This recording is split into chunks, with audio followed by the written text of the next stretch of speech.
ask me. So a standard normal, what's the mean in the standard normal, which is after I've made everything into z-scores? What's the mean going to be for that? Yeah. Standard normal has a mean of 0 and a standard deviation of 1. Beautiful, right? That was a homework question a little while back. So once you've made everything into z-scores, they could have been anything to begin with. Anything. It could have been anything in the world to begin with. So my mean, so this is a standard normal. So the normal curve that I started with could have been IQ scores. But that's going to translate into this. It could have been lengths of a piece that I need for a machine. So it could be remarkably small. But still, when I convert it to z-scores, it becomes this. So that's the reason why we call it standard normal. I don't care what your normal distribution starts off as. When you make z-scores, it's going to be 0, 1, -1, 2, -2. That's why I can use one chart for every normal distribution that exists. How are we doing so far? This is supposed to be a bit of a review. That's why we're able to use the z-score chart if we're talking about IQ scores, how long coyotes live, all this stuff, everything we've done so far, right? Okay, so, and this, how do I create this? So let's say I'm talking about, one of the things that we used a couple times, if I'm talking about ages of people in Florida, remember doing that? So one way to construct it is to go around and ask a group of 100 people what your age is, and then plot their age, and then go ask 100 other people what your age is, and plot their mean age. And if I do that, why do I know it's going to come out to be like this? How do I know that is going to come out to be that shape? Why is it normal? Kick-ass. The sample size is bigger than 30. So I know that if I draw the distribution of sample means, holy shit, everybody kind of turns off if the phrase has more than 2 words in it. So the distribution of sample means, I go around, ask 100 people, what's your age? Get your average age, work together. I don't know how I'd get them to do this, but it would happen. Go ask another 100 people, right? What's your age? Maybe I have 100 people with me, holding guns to their heads or something. Do it! All right, this is fun, sure. And then I just plot and say, okay, your average age was 2. Can I go home now, Mr. Sure, get out of here. And your average age, your group's average age was 70 and so forth. So, of course, I would expect the most of them to be near the actual average age of Florida, right? But it's possible to get nothing but 100-year-olds, and it's possible to get nothing but people around 1-year-old. But it's not very likely, and that's why the tails go the way down. Cool. Okay, so that's the distribution that we know and can use in a lot of different ways. So the distribution we're talking about now, chi-squared.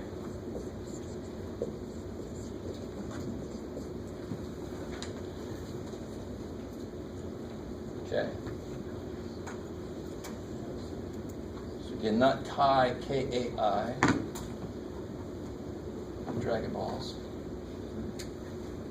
Chi-squared. This distribution is if I take a group of 100 people and I say, figure out the standard deviation of all your ages. And then I plot that. Figure out the standard deviation of these 100 people. And then I plot that. Right? So I'm building. So it kind of makes sense. To talk about averages, I build a distribution of averages. Right? That's what we do. We go and talk to 100 people, talk to 100 people, talk to 100 people, talk to 100 people. Take a break, get some coffee. Go back out, right? And then we draw the picture. We plot the points, and the highest one will be the average age of Florida. It makes sense. All right, let that sink in. So now we're going to start talking about, I want to make confidence intervals for standard deviations. I want to be able to say I am 98% confident that the standard deviation is 9.7 to 11.3 or something like that, right? I want to be able to say that. but I can't use a normal distribution because this is how means are distributed or percentages are distributed. This is not how standard deviations are distributed. Let me let that sink in. Because what tells me how fat or skinny this is? Standard deviation. Holy shit. So I can't use something that requires a standard deviation to tell me what it looks like to talk about standard deviations. Does that make sense? I can't use that picture. The picture needs the freaking standard deviation to be drawn. I can't use it to talk about where could my standard deviation be. No, I need the damn thing to even draw this. So we have to make a whole new distribution. So I go talk to a bunch of people, and what happens, just to truncate this discussion a little bit, what happens when you plot groups of people's standard deviations is you end up with a thing that looks like this. Is that a normal distribution? Is it normally distributed? No, it's skewed to the... No, skewed to the... Right. All right, skewed in the direction of the tail. Cool. I like it. So this is a brand new distribution. How do you create it? Well, how did we create this one? By plotting everybody's means, right? So how do we create that one? We plot everybody's standard deviations for groups or whatever. And in fact, to be honest, I'll get to what somebody said. We plot their variances. Because from earlier, from section 6.4, one of our favoriteest sections, where you had to do, for those of you who did it, you had to do the sample, all the samples of size 2 from something, and then find all the means and medians and standard deviations and variances. You found that the variance targeted the parameter, but the standard deviation didn't. I don't know if you guys remember this. If you did that, you should probably understand what I just said. Right? So there's a question about which ones target the parameter. S squared targets sigma squared, but S does not target sigma. Poor little dude. So if I take the average of a bunch of S's, it doesn't come out to be sigma. But if I take an average of a bunch of S squares, it does come out to be sigma squared. Good, so that's what we base everything on this dude. And if I want them, I just take square roots of what I get. Ooh, right? If I want those guys. All right, maybe. Now, I want to keep going with this analogy. Once I've constructed this thing, if I want to know how far something is from the mean, what do I do? What do I calculate to tell me how far from the mean it is? Z-score, right? I get a z-score. So z equals x minus the mean over the standard deviation. Or in case I got, like I said earlier, sample means, I got this dude, right? Really the same formula. All right. Is this familiar? You guys with me so far? So once I've created the picture, I can say, well, what's the probability that I would get a sample that was here? Well, I can calculate its z-score and then look it up on a table, right? I can do the same damn thing over there, although obviously it should be obvious I can't use the same damn formula. I'm going to use, remarkably, I'm going to use the chi-square formula. And the chi-square formula you guys should have used once already. You should have seen it. It was a homework question that some of you guys were like, how the hell am I supposed to do that shit if I don't know? It's just a formula to plug into at that point. I just wanted to show it to you, just to say, hey, look, this exists, right? So I don't know if you guys remember. I don't blame you if you don't, because you only used it that one time. That'd be evil if I did. You must remember. No, it's this dude.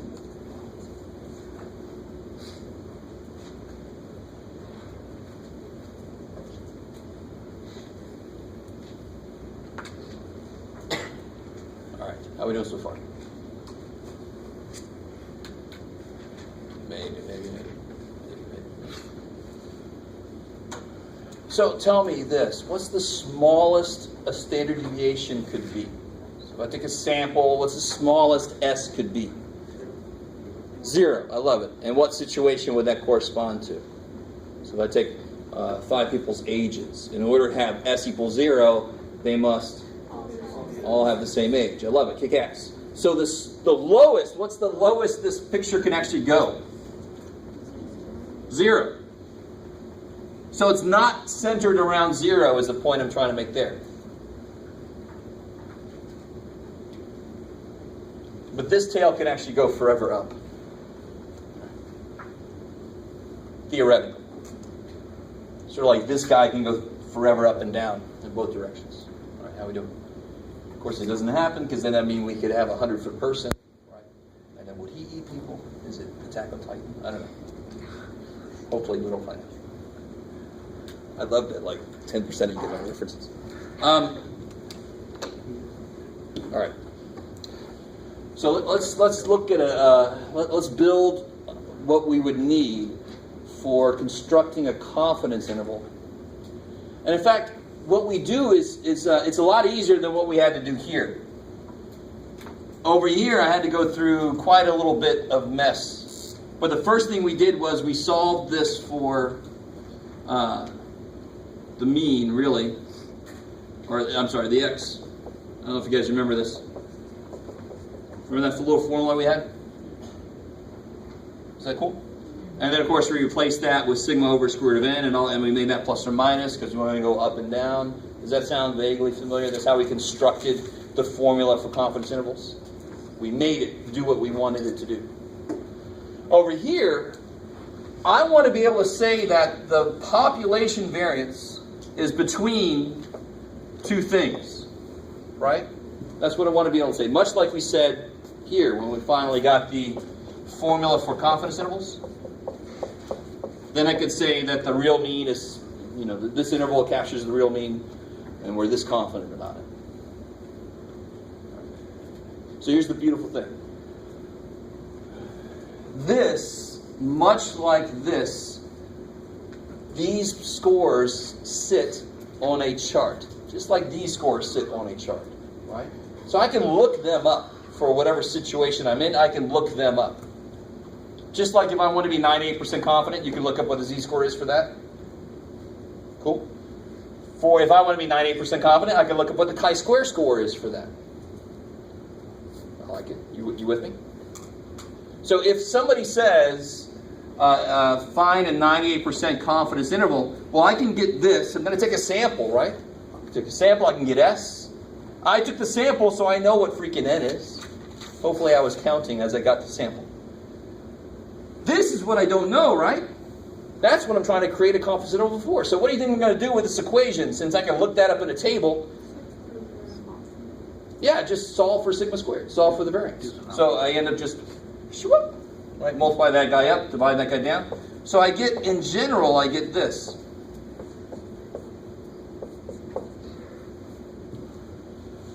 All right, now the z-score, now just go with me as much as you can right now. I think the minute we get to a concrete problem, it'll be a lot easier to kind of fill this in. Well, especially what I'm about to say, because we're not used to what I'm about to say. And you're like, we're not used to any damn thing you just said already. Basically, every day is the way it is for us. But I understand. Why is this one so nice? Why do I only have to find one of these? I only have to find one value for this. What do I mean by that? Does somebody know, like for 98%, does somebody know what the z-score is? If it's a normal distribution and all that kind of crap? Somebody just know? You can do it? Come on. I heard it. I heard it. Some of you guys are like, I don't want to admit that I know this. 2.327. I like that. 678 now. I'm out. 99% is the 2.576. I mean, some of these should at least sound familiar. Maybe you haven't gotten them. 90, blah, blah, blah, blah. Why do I only have to find that one thing? It's supposed to have two sides to it, right? Why do I only have to find that one thing? Because the normal distribution is symmetric. About the zero in the middle. You with me? Do I still have that property here? In two different ways, no. The middle is no longer zero. Zero is this side. And this damn thing is not symmetric. Damn. You guys with me so far? So it should make sense. It's going to be a little bit more difficult. And you know that going in. If something's called this beautiful Greek letter chi, and you're like, that's an X. No, it's a chi. Right? They were around before us. So it's a guy.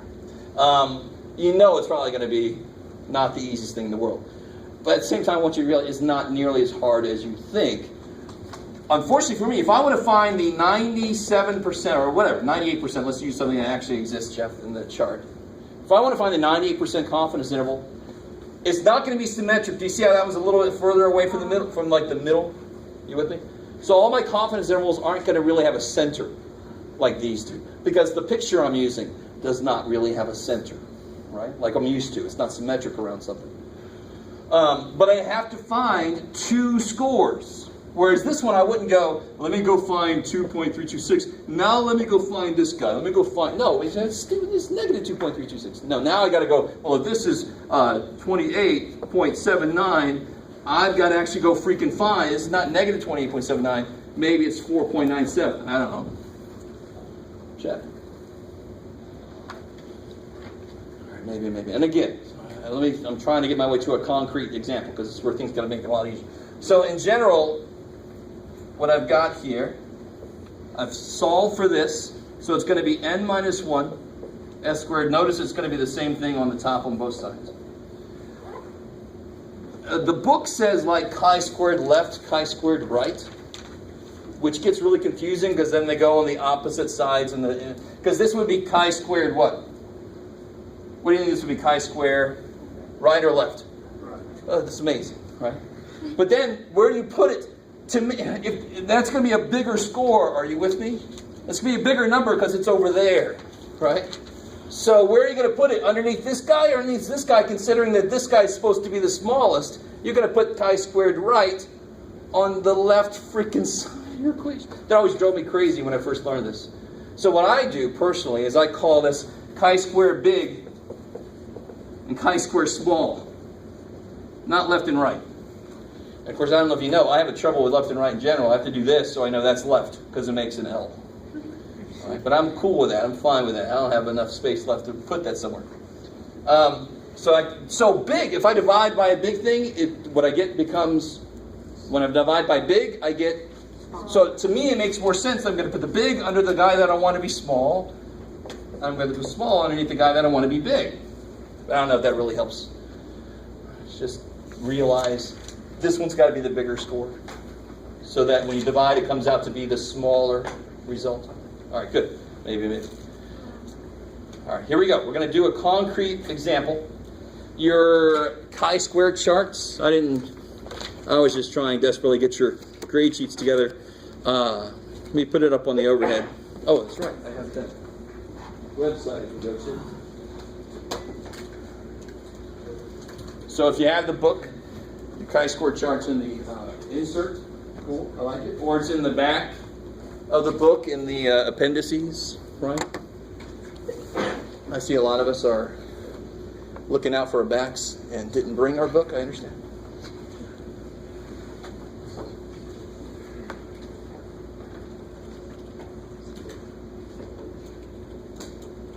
Let me put it up here for us. See how it works.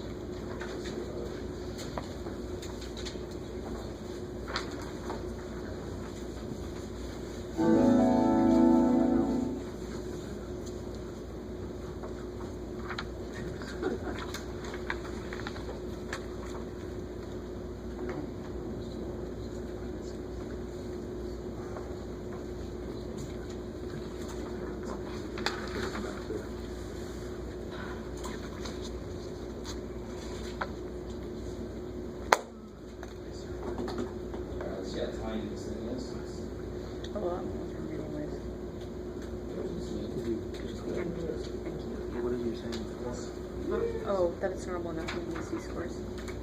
Right.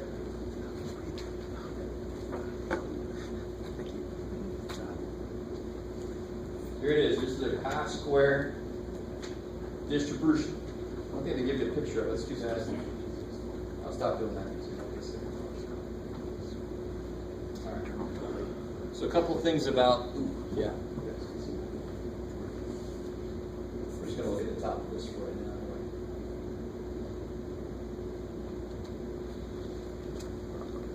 So let's get into a problem, and then I'll point out how the chart works. Again, every time I see a new chart, it's going to be a new way to look at it. Notice the key thing up there, area to the right of the critical value. So let's see. Let's get into this. We'll get into that, don't worry. So let's say we take a sample n equal to, oh, let's get one, Jeff. Let's do so it'll fit on the screen there. N equal 14. And we get S equal to 11.19. And I want to make a 98% confidence interval for the true standard deviation of the population. So that should all sound very familiar. All the wording that's used to discuss these confidence intervals are all the same. That's why it's in chapter 7. But hopefully you understand why I put that off till the end. It's a brand new freaking distribution to throw at you. So the only thing I really have to find is just like making a confidence interval for a mean. Once you find the z-score, everything else is given to you, right? That's all you really need to find is the right z-score in that case for the confidence level. So I want a 90% confidence interval, which means, let's draw this picture. So now when you draw the picture, you don't have to do this, but that's the real picture we're working with now. All right? Looks like Jabba the Hutt, I guess. That just came to me all of a sudden. Or whatever you like to think of. A mountain range, I don't care. So I want to make a 98% confidence interval. So this guy, tell me this. What would be, well, let's start with this dude. What would be to the right of this dude? Well, I guess up here is easier. Sorry. What's to the right of this dude? 0.01. Kick ass. And this is going to be chi-square, what I call chi-square big. And this is going to be what I call chi-square small. Because that's big and that's small. So to me that makes more sense.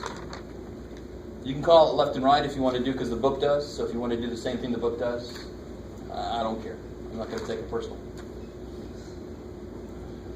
All right, so let's see if we can figure out what this is. So this whole process we're about to go through is exactly analogous to looking at the z-score in the z-score chart before we knew how easy it was to use a t-score chart for it, right? Same idea. So I want 90% confidence. I know 0.01 is in the area to the right of what I want. So what is that score going to be? So what's my degrees of freedom? 13. See how that's n degrees of freedom up there, right? So I want to look at 13, and I want to look at 0.01 to the right, so I get that. You guys see that? Now that I've highlighted it, you can't tell what number that is. That's too damn bad. I want to first show you where it is. Does it make sense that that is where the answer is? Degrees of freedom is 13. 0.01 to the right of the critical value, because I'm trying to get the big dude right now, so it's 0.01. So it'll be 20, who is it? 27.688. Cool. So that's chi-square big, 27.688. Yeah. How about chi-square small? Well, what area is to the right of this guy? That plus that, so 0.99. Yes, and of course it makes sense that if you look at 0.01, you're going to have to look at the rest for the other dude. That's another quick way to realize what to look at. If I just looked at 0.01 for one dude, I'm going to have to look at 0.99 for the other dude. So together they make one. Is that cool? All right, so now if I look, so again, degrees of freedom is still 13. I want 0.99, so I get, bam, 4.107. I don't know if you guys remember that. Oh, there you go. See, that's close. I got close. So 4.107. I got scary close, actually. Good job. Good for you, Joe. Sorry. Like anything, if you do something enough, it's going to stick in your head. All right, so now I just got to throw it into the equation. So just like confidence intervals took me a while to talk about, just because I freaking talk a lot, but just to describe why they are the way they are, they're actually really quick to make. They're really simple. Same thing here. The only thing I got to find is this. That's a new idea, but I've gotten used to freaking using these charts. You should be able to find that pretty quick. Once you got those two things, you just flow them in. So it'll be, what's n minus 1? 13. Good. So that's really, you can just put a df there if you really wanted to. Right? 13 times s squared, so 11.19 squared, divided by the big dude. Now be real careful. Do I square this? Do you see why somebody might think that? Because they're like, there's a square on there. There's a square on there, but that's the symbol. Just like sigma squared is a symbol. Right? That is a symbol for something. So you don't square. You just put 27.688.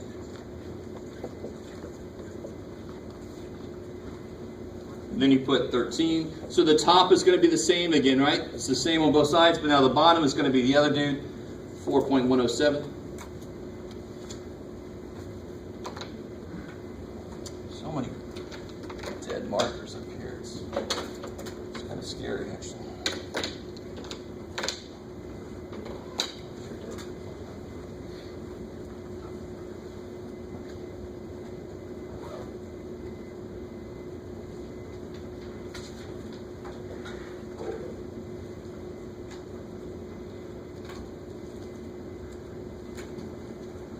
Let's see, 13 times 11.9 divided, no, squared, divided by 27.688. So I get this.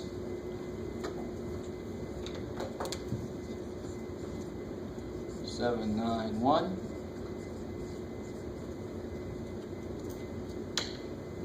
And then the beautiful thing about TI, it's second enter, and then you just go overwrite this shit here. What else is being 4.107?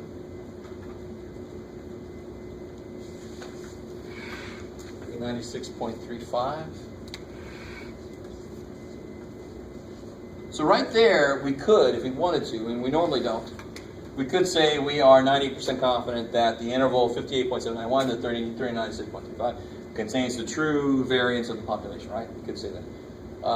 Variance is nice, but it's normally a middleman. So what can I do to get a confidence interval for the standard deviation? Square roots, crazy, right? So I can't use them to begin with because standard deviations don't play well with the math behind this. But I can totally, once I've done all the math to get to the variance, I can just take square roots to get the standard deviations. So if you take square roots of both of those, which technically you really should do, so you don't have to round anything.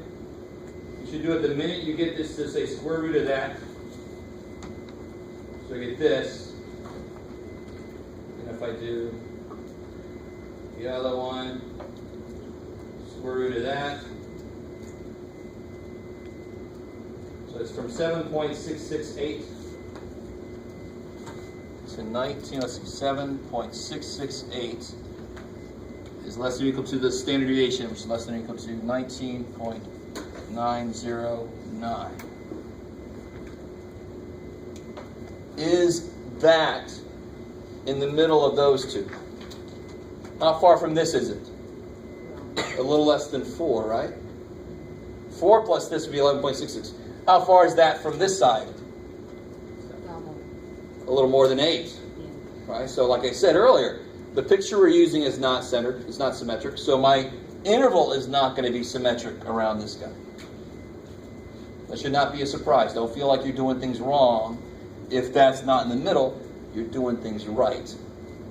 And in fact, like you just pointed out, this is going to be further away because this tail goes further away, right? I don't know why I'm emphasizing this. This is the horse way to teach. What was the answer, Jeff? 2. All right. Do you guys, there's some new stuff. Obviously, there's actually a ton of new shit in what we just discussed. I've glossed over. I haven't shown you the formula. Remember the formula for a normal distribution? Remember that, dude? It was like e to the negative x minus mu squared is divided by... Remember that? Yeah. So as ugly as you thought that was, yeah, the formula for that guy is even yummier. So, could you go over why it's chi-squared big is the one on the right? Just because it's the bigger one. But It's why? bigger than that one, right? Oh, okay. Because that's 0. So obviously whatever's over there is going to be bigger than whatever's over there. That's why I call it chi-squared big. Now the book's not wrong. I mean, that is on the right side. But what always screwed me is you put chi-squared right on the left side of the equation. To me, it just makes more sense. You divide by a big dude to make it smaller. Whichever way makes more sense to you. It's fine. You could just calculate both of them and just put the smaller number there. I don't care. Just call it chi-squared 1 and chi-squared 2 and just put the numbers in the right place. Do not tell me that 28 is less than 3. Please don't do that. That's neat. Right? I want to live in that world. That's a neat world. Perspective would be really interesting. All right. Enough of that weird chit chat. Let's get back to normal weird shit, which is statistics. All right. So let me give you guys a problem to try on your own.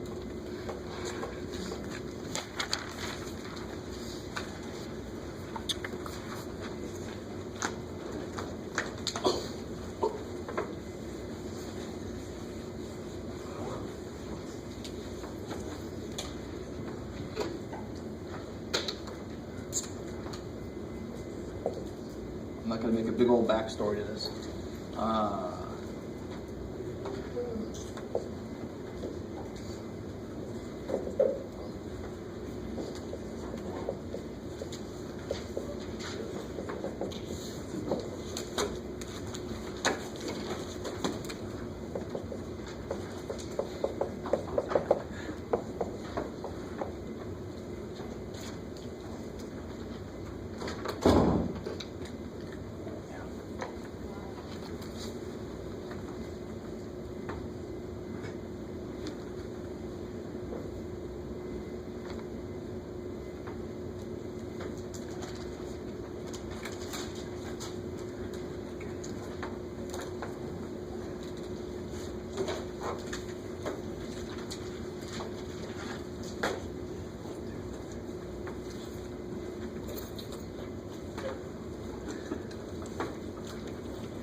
By the way, I haven't made a big deal of this yet, but what do you think has got to be true about the distribution that this came from? Yeah, it's got to be normal. In fact, for chi-square, the requirement is like even more rigid. It's got to really, really be normal. So in these problems, I'd have to say, for both of these, obviously, I'd have to say something, right? Because neither sample size is big enough. So these are both normal.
You can see far enough.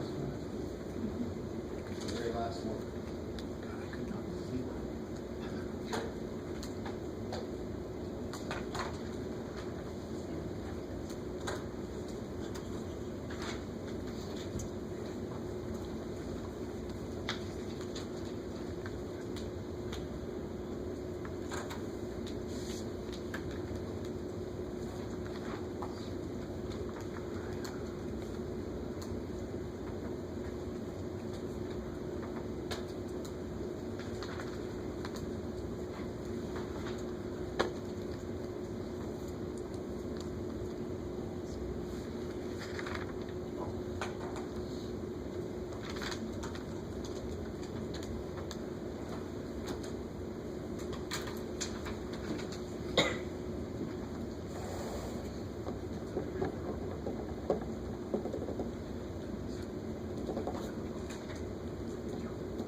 All right, try to catch up to you guys. So really, the first thing you do is figure out what chi-squared big, chi-squared small, those things are. Numbers. Chi-squared big is 31.1. Yeah, so for a 90%, where I'm actually looking for chi-squared big, 0.5. 90% will have how much? Yeah, we'll have 5% above it. And notice real quick, these two columns, no, Jeff, these two columns, here, this is for a 90%. See the difference between this is 90? This would be for a 80% confidence interval, right? However you want to look at that. Just take a second and think about it. So 5% above for a 90%, and if we go all the way to the bottom, the degrees of freedom is 20. Look at my shadow to help me out. All right, cool. And so 20, and then 0.05, I get 31. sweet, 31.410. And then for chi-square small, for this side of the room. Now you're going to look at which one? 95. 0.95, good. And of course, at the bottom is the 20. So I'm going to get 10.851, sweet. And then you just got to throw it into the formula. Yeah.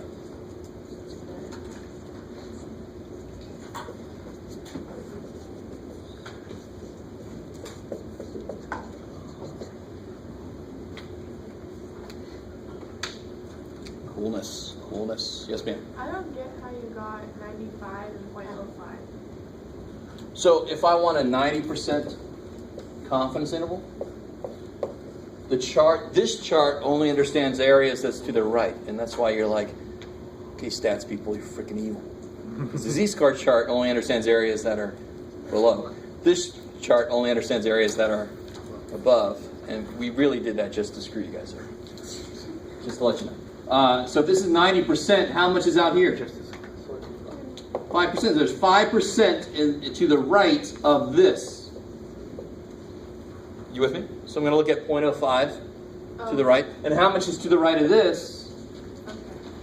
5 and 90, so 95. So it's 0.05 because, like, with a regular confidence interval, it'd be 10% on the outside divided by 2. Like, Beautiful. It's exactly the same idea. Even though my confidence interval is not symmetric anymore, it's still 90% inside. There must be 5% on either side. okay. Cool. I like it. All right. So here I get. People thought I was telling you that I loved you. It's horrible. I didn't say that to anybody. Dean, don't worry.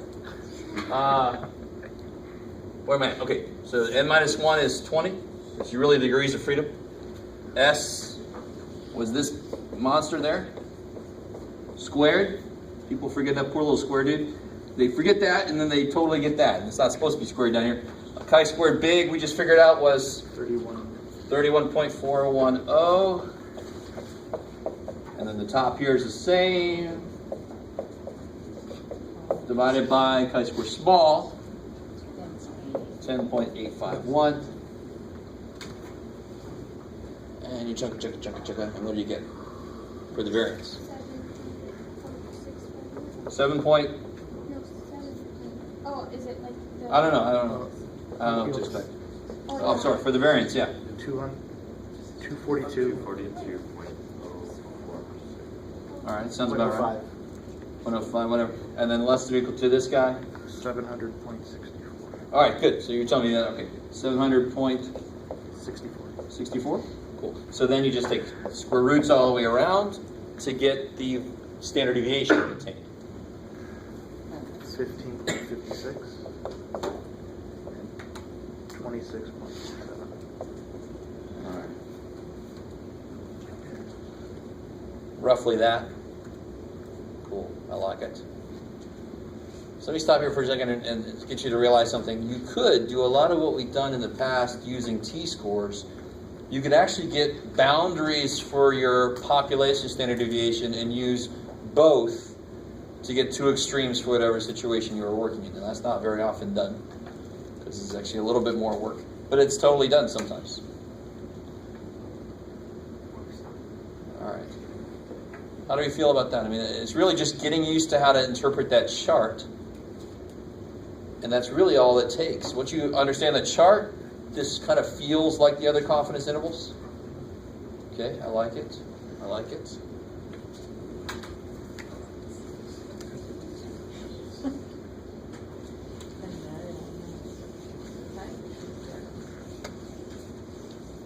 All right.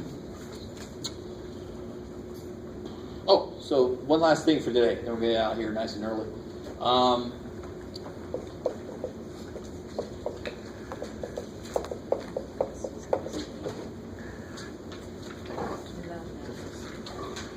No, Jeff, we're done with those, Jeff.